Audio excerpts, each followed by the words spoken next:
Lot's wife looked back, and she thereupon turned into a pillar of salt.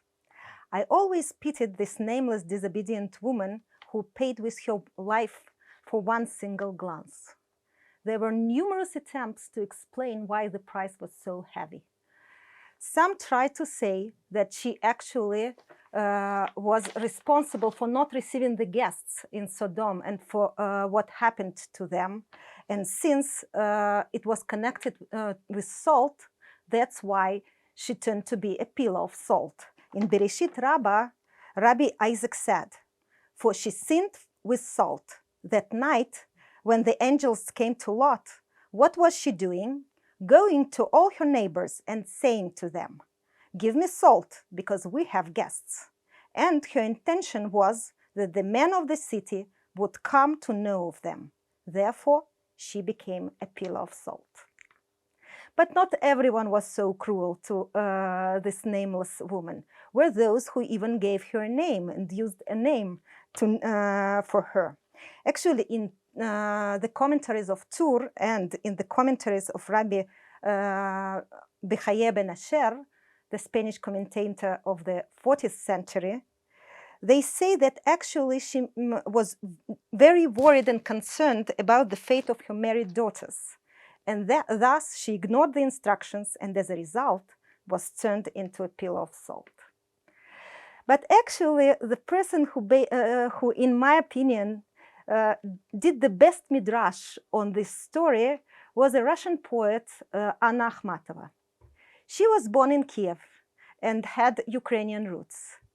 And she wrote in her biblical poetry an amazing poetry about three women. One of them was Lot's wife. I want to share this poem with you. "And the just man trailed God's shining agent over a black mountain in his giant track, while a restless voice kept harrying his woman.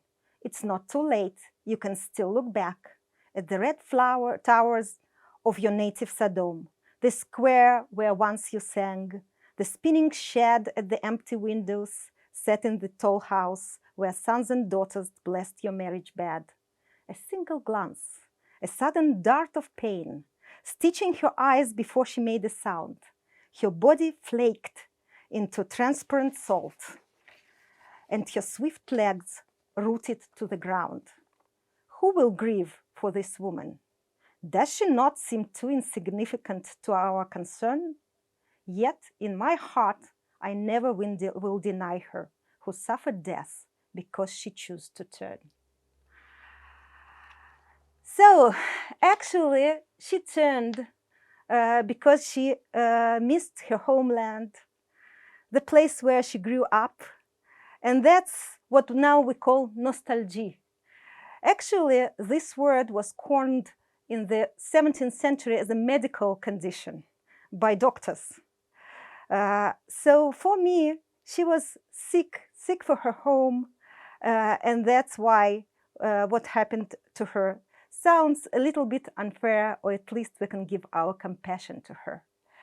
Sometimes people leave their homes, and today we can see a lot of refugees who are living in Ukraine and looking back to the home that they want to return to, and this glance is more important for them than the glance to their future.